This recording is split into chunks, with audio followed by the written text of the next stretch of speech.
Servus, Glück auf und herzlich willkommen zu einer weiteren FC Bayern Reaction. Leute, diesmal zur PK vom Champions League-Spiel bei Paris Saint-Germain am 4. Champions League-Spieltag. Bevor wir da reingehen, wie immer der Hinweis, wenn euch gefällt, was ihr seht, abonniert sehr gerne den Kanal, damit unterstützt ihr einfach das, was ich hier so tue. Ja, und damit Abfahrt. Rein in den Bums hier. Quietschende Stühle. Hallo, hallo und herzlich willkommen. Die Fußballwelt schaut morgen nach Paris, wenn der FC Bayern sein Champions League-Spiel hier bei Paris Saint-Germain bestreitet. Am Tag davor wollen wir darüber natürlich sprechen. Jetzt in der Pressekonferenz mit unserem Kapitän Manuel Neuer. Servus Mano und vielen Fragen von euch natürlich. Bitte schön, übersetzt von Französisch ins Deutsche und zurück. Das kennt ihr natürlich. Also, legen wir los. Ja. Mikrofon bitte hier. Alter, ich drehe den Sound noch lauter und er wird immer leiser. Ja, servus Manu, wie groß ist die Vorfreude und die Anspannung, jetzt auch wieder auf PSG zu treffen? Es gab ja im Juli diese Club-WM-Auseinandersetzung, sage ich mal, danach auch noch mit den Aussagen Richtung Gigi Donnarumma, der jetzt aber nicht mehr im Tor steht. Wie präsent ist auch noch die Szene für dich und wie geht dir das Spiel an? Danke. Ja, ich glaube einfach, dass der Fokus ganz klar auf dem Spiel legen wird und dass im Sommer haben wir eine gute Leistung gezeigt, haben uns leider nicht belohnt dafür. Ich denke, dass wir auch ein paar Schritte vorwärts gegangen sind, dass wir uns entwickelt haben, auch mit der Mannschaft, jetzt einen sehr guten Start hatten und wir natürlich auch gegen eine sehr starke Mannschaft spielen werden, gegen den amtierenden Champions League-Sieger und das ist sehr schön für uns, gerade jetzt, wo wir im Flow sind. Gegen eine starke Mannschaft auch auswärts antreten zu dürfen und wir sind sehr gespannt und hochmotiviert morgen. Dankeschön. Gleich nebendran Vincent Schirpke für den Münchner Merkur und TZ. Ja, daran anknüpfend, du hast gerade schon angesprochen, dass Paris ein starker Gegner ist. Wer ist denn in deinen Augen aktuell Favorit? Und ja, was macht diese Mannschaft so gefährlich? Worauf kommt es für euch an, um erfolgreich zu sein? Ja, ich glaube, dass es schwer ist zu sagen, wer jetzt der Favorit ist. Das wird man morgen sehen. Es hängt natürlich auch von Kleinigkeiten ab, von der Tagesform, von vielleicht individueller Klasse natürlich auch bei zwei starken Mannschaften. Und ich glaube, wichtig wird es sein, dass wir bei uns bleiben, dass wir versuchen, auch unser Spiel durchzubringen. Sind beides Mannschaften, die gerne den Ball haben, das weiß man, und vielleicht auch ungern dann verteidigen. Die Möglichkeit, Konter zu fahren, wird es mit Sicherheit auch geben und da muss man natürlich hellwach sein, auch versuchen, eine gute Restverteidigung zu haben gegen starke und schnelle Gegner und genauso wollen wir natürlich auch den Parisern wehtun. Ja, gehe ich mit. Ne? Viel wird die Tagesform entscheiden, für die individuelle Form und natürlich auch in erster Linie die mannschaftliche Form. So, da sehe ich bei uns jetzt eigentlich wenig Sorgen. Ja, wir sind eine Mannschaft auf dem Feld, auch wenn einer mal ein bisschen abfällt, ist das händelbar. Ich bin gespannt, wie es auf Pariser Seite ist. Ich habe auch keine Ahnung, wie formstark oder schwach Paris ist oder nicht oder wie auch immer. Spielt am Ende eigentlich auch keine Rolle. So ein Champions League-Spiel gegen Bayern, da werden die auch hoch motiviert sein. Ist für die auch was anderes, als wenn sie in ihrer komischen Liga da gegen Racing Straßburg oder sonst was agieren. Nichts gegen diese Mannschaft, nicht falsch verstehen. Ist halt einfach so, das Champions League gegen starken Gegner, auch für sie genau umgekehrt, spielen zu Hause. Daher ist Paris natürlich ein definitiv leichter Favorit. Ja. Die spielen zu Hause, wir spielen auswärts. Ich denke, sportlich sollte das so ungefähr ein Level sein, aber das werden wir dann morgen sehen. Ja, und es wird auf Kleinigkeiten ankommen, ja, 100%. Ja. Und wichtig ist, wie es Manu schon sagte, dass wir unser Spiel durchbringen. Wenn wir unser Spiel durchbringen, ist alles gut. Das werden wir natürlich nicht 90 Minuten lang schaffen können. Da gehe ich zumindest nicht von aus. Ja. Dafür ist Paris einfach zu stark. Die werden ihre Phasen haben und ja, von daher wird es ein interessantes Spiel, denke ich. In der Reihe dahinter ist Tobias Altscheffel für Sportbild. Servus Manu, am Sonntag war die Jahreshauptversammlung vom FC Bayern. Was hast du als Kapitän davon mitbekommen? Und es gab für Max Eberl und Christoph Freund handgestoppte 28 Sekunden Applaus von den Mitgliedern. Das hätte man sich ja, ich sag mal, im Laufe des Transfersommers nicht so wirklich vorstellen können. Ja, völliger Schwachsinn. Warum hätte man sich das nicht vorstellen können? Nur weil in irgendwelchen Zeitungen irgendein Scheiß steht, hat das ja nichts damit zu tun, was wir Mitglieder denken, oder? Also sollte man vielleicht mal die Mitglieder fragen und nicht irgendwelche Schwachsinnzeitungen. Ja, da gebe ich dir recht, aber grundsätzlich wissen wir natürlich auch, was unsere Verantwortlichen für Arbeit leisten und dass sie natürlich mit bestem Wissen und Gewissen für den Verein arbeiten und alles dafür tun, dass wir erfolgreich Fußball spielen, dass wir ein gutes Team haben, eine gute Mannschaft haben, und das hat man ja bisher auch gesehen. Wichtig wird wie immer auch sein, dass unsere Spieler an Bord bleiben. Es kommen ja auch noch so halbe Neuzugänge mit dem Fonsi, mit Hiroki und mit Jamal dann auch wieder dazu, und das ist sehr gut, aber auf der Jahreshauptversammlung hat man eigentlich nur Positives mitbekommen. Wir selber waren am Trainingsgelände gewesen, haben Recovery gehabt, haben trainiert, und ich glaube, nur Positives gab es nicht, wa? Heute sind die Vorstände sehr glücklich auch in den Flieger gestiegen. Gleiche Reihe, Stefan Kumberger für Sport 1. Ja, hallo. Manuel, Jahreshauptversammlung nach der Veranstaltung hat Jan-Christian Dresen gesagt, bezüglich deiner Zukunft beim FC Bayern, zu gegebener Zeit wolle man sprechen.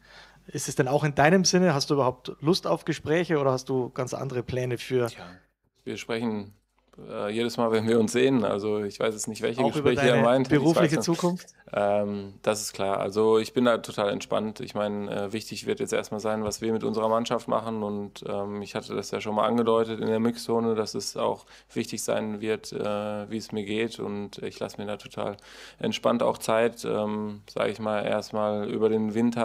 Genau, lass dir mal entspannt Zeit, lass mal den Verein da zappeln, ne? Wenn der große Manu das entscheidet. Ja, genau so läuft das, Alter. Du Belly, ey. Junge.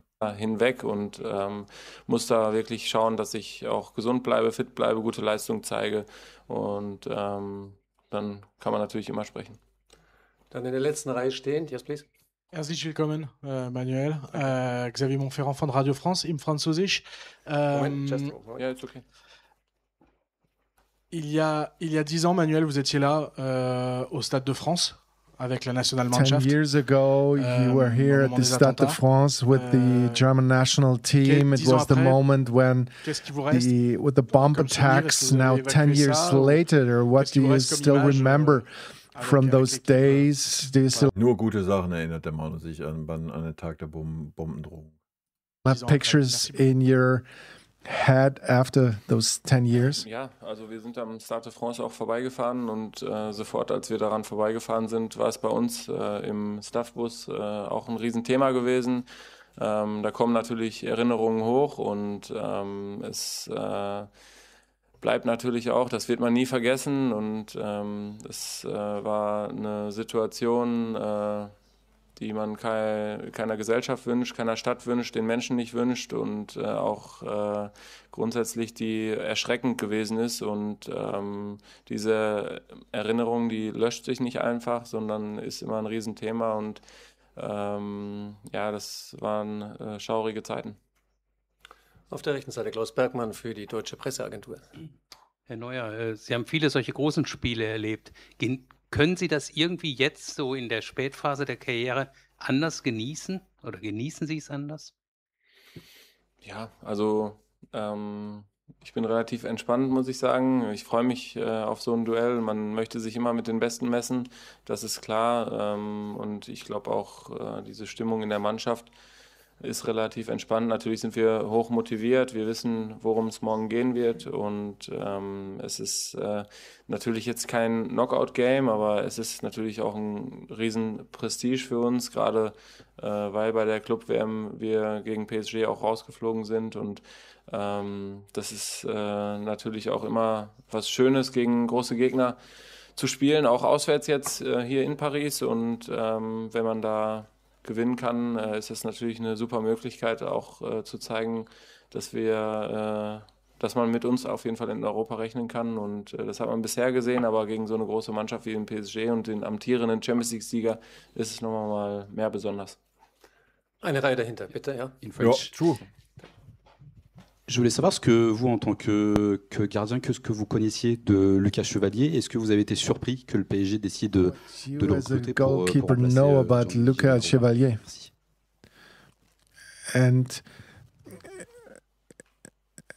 and to exchange him to Jean Ramat. Ich glaube, der Rest war jetzt nicht 100% richtig übersetzt. Aber da kann ich nochmal nachfragen. I don't know whether the translation was right. Nee, nur den Schlussteil. Ne? Only the last part. Ja, okay, aber ich weiß schon ungefähr, was gemeint war. Ist auch egal. So, ist auch egal. Ja, wenn du als Übersetzer da eine halbe Minute machst, dann fragt man nochmal nach. Ja, muss man sich nicht wundern, oder? Ja, es ist so, er war ja vorher bei Lille gewesen, hat eine super Saison gespielt, ist halt ein mitspielender Torwart, der sehr gut am Fuß ist, der die Ruhe hat. Das war ja, glaube ich, auch die Intention des Vereins, jemanden zu haben, der sehr gut am Fuß ist. Donnarumma ist auch gut am Fuß. Er spielt ja bei City, ist ja auch eine Mannschaft, die Ballbesitzfußball spielt, und er hat in der letzten Saison herausragende Leistungen gezeigt, und ich denke auch, dass beide Torleute total unangefochten sind in ihren Vereinen und Weltklasse-Torleute sind. Deshalb zählen sie auch zu den Top-Torhütern auf der Welt, und ich denke, dass jeder Verein, egal ob es jetzt City ist, egal ob mein Gegenüber von morgen es ist, ich denke einfach, dass man ihnen Vertrauen schenken muss und sie dann ihre Leistung auch immer zeigen werden. Dann in der ersten Reihe. Please. Bonjour Manuel. Dunia Messi pour ATS, en français s'il te plaît. Merci beaucoup. Le PSG a impressionné depuis le début de l'année 2025 avec le titre de champion au bout. PSG so voilà, far ils sont premiers au has classement really actuellement. had great Qu'est-ce qui vous inquiète le performances plus in dans the leur Champions collectif? League. They're now leading the table. What are you fearing the most when you play against that opponent? Angst. Wir spielen gerne gegen PSG. Leading the table. Weil sie ein Tor mehr geschossen haben, wie wir, das ist auch alles.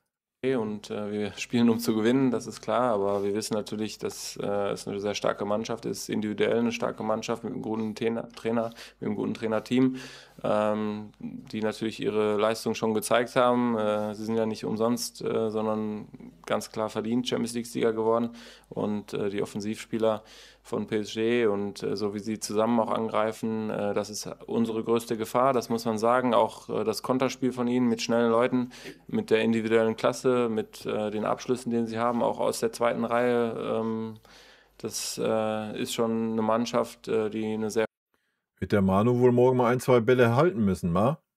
hohe Qualität hat, und das wissen wir, darauf sind wir eingestellt. Dann auf der linken Seite Nicolas Linner für die Bild-Zeitung, ja.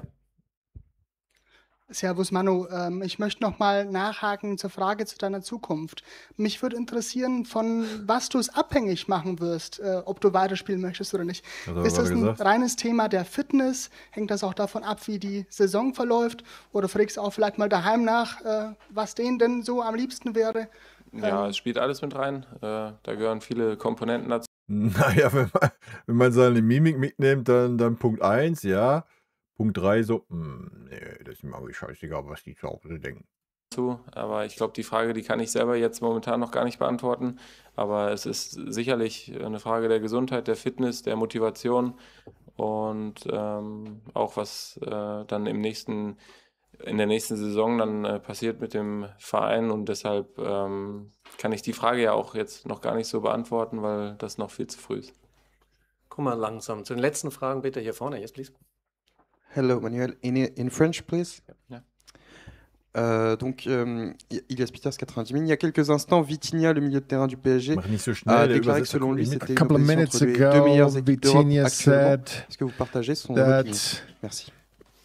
Those will be the meeting of the two biggest clubs in Europe. Are you sharing that opinion? Die größten Mannschaften. Natürlich darf man die anderen Mannschaften nicht vergessen, egal ob es jetzt Mannschaften aus La Liga sind oder auch aus der Premier League. Und ich denke einfach, dass es jetzt vielleicht gerade auch was Besonderes ist, ja, weil wir einfach beide Mannschaften. Naja, auch Inter darf man nicht vergessen, war die. Ich meine, die haben auch schon wieder 3 Siege, oder?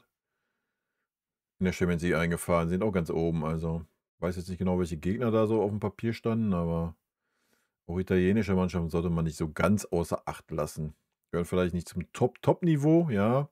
Aber wirklich besondere Spieler in den Mannschaften spielen und auch auf einem hohen Niveau gerade die Spiele verlaufen und ich kann da mehr oder weniger nur auf uns schauen, dass wir im Moment ein sehr gutes Gefühl haben, dass wir auch im Gegensatz zum Sommer dann nochmal ein paar Schritte nach vorne gemacht haben, dass wir uns nochmal mannschaftlich auch geschlossen verbessert haben und deshalb freuen wir uns auch besonders auf das Duell morgen. Machen wir noch 2 Fragen bitte, jetzt hier vorne links, ja. In English, if it's possible. Okay. Hello, Manuel. This is your second season under Vincent Kompany. And obviously there are big changes because you haven't lost this season. What are the main differences between this season and last season in your work with Vincent Kompany? Ja, ich glaube grundsätzlich, das, was der Trainer uns mitgegeben hat, ist schon ähnlich zu letzter Saison. Aber ich glaube, wir als Mannschaft verinnerlichen das Spiel immer mehr, so wie er uns spielen sehen möchte. Und ich glaube auch, das Vertrauen vom Trainer ist von Anfang an da gewesen, auch in der letzten Saison schon. Nur ist das ein Prozess und das geht nicht von heute auf morgen. Ich glaube, es war nochmal ganz wichtig gewesen für uns, dass wir auch die Club... Hat man unter Guardiola ja auch gesehen. Ja? Wenn so ein Trainer kommt mit seiner neuen Idee, das braucht halt einfach seine Zeit. Das ist für dich normal. Weltmeisterschaft zusammen hatten, dass wir Zeit zusammen hatten und da auch noch weitere Schritte nach vorne gemacht haben. Und jetzt... Ja, das war ein sehr, sehr guter Boost natürlich, ne? Ist das ein Automatismus, den wir spielen. Wir müssen nicht viel überlegen. Ich glaube, die Art und Weise, wie wir spielen wollen, die ist einfach verinnerlicht und dieser Prozess wird weiterhin ausgebaut und trotzdem findet der Trainer immer das Haar in der Suppe und wir haben immer Sachen, die wir noch verbessern können, aber das ist ja das Schöne am Fußball auch.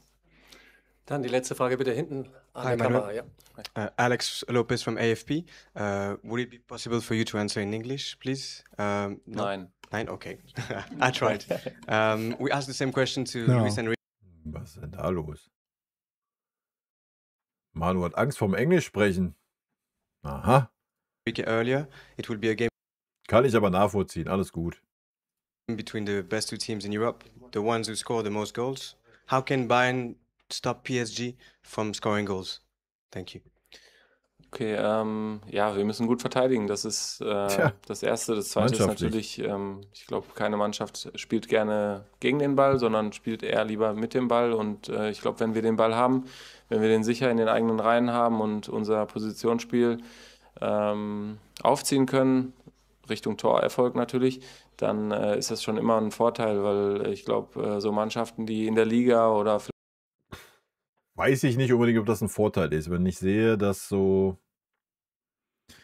Upamecano und Tadern so 20 Meter in der gegnerischen Hälfte stehen. Klar ist der Weg weit zum Tor, aber Paris hat halt auch super schnelle Spieler. Ja, das muss man mal ganz klar sagen. Und spielen halt auch ein super schnelles Kombinationsspiel. Also ich bin sehr gespannt, ob wir morgen genauso agieren werden oder ob wir vielleicht ein bisschen tiefer stehen. Selbst im eigenen Ballbesitz, da bin ich sehr gespannt. Vielleicht auch in der Champions League im Ballbesitz sind, die mögen es nicht so gerne gegen den Ball zu arbeiten, gerade in Zonen, wo es vielleicht um den eigenen 16er herum ist und deshalb ist die Gefahr natürlich, sage ich mal, die Pariser bei uns an der Box zu haben, Kontersituationen gegen uns zuzulassen. Da sind sie natürlich unheimlich schnell und sind auch gewieft und haben viele Skills, die sie auspacken können. Und das hat man ja in der Vergangenheit auch schon gesehen. Und das ist natürlich eine große Gefahr für uns. Okay, danke Manu. Okay, Manu. Wir sind gleich zurück mit dem Cheftrainer dann. Wir sind gleich zurück mit dem Cheftrainer, Leute. Ja. Genau, abonniert nochmal, ne? Wenn ihr das noch nicht getan habt oder macht doppelt, ist auch kein Problem. Ja, die eine oder andere interessantere Frage war ja dabei. Manu hat es natürlich wie immer ganz seriös, souverän wegmoderiert. Wenn er nichts kann, das kann er. Und zu seiner Karriere, ja, keine Ahnung. Irgendwann musst du halt auch mal sagen, komm, ist gut. Ja. Alles gut, solange die Leistungen noch so sind, wie sie gerade sind. Alles fein. Trotzdem muss man irgendwann mal ich meine, der ist 41 dann. Ja, dann musst du halt immer den Platz frei machen oder halt auf Standby noch ein Jahr machen, alles gut, aber da sehe ich ihn Manu nicht, da sieht er sich selber halt nicht, glaube ich. Deswegen sehe ich ihn da auch nicht. Von daher ist es dann auch einfach mal Zeit zu sagen, goodbye. Meine Meinung. Freunde, vielen lieben Dank für eure Aufmerksamkeit. Haut rein. Rot-weiße Grüße. Bis dann. Morgen schönes Spiel. Tschüssi. Vielen lieben Dank für euren Support hier auf dem Kanal. Und in diesem Sinne, gute Freunde kann niemand trennen. Gute Freunde sind hier allein, weil sie alles erleben können.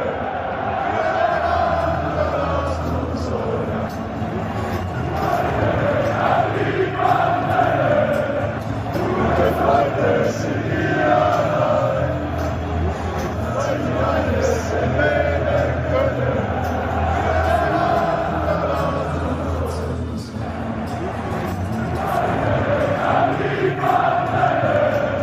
Gute Freunde sind hier allein, weil sie alles erleben können.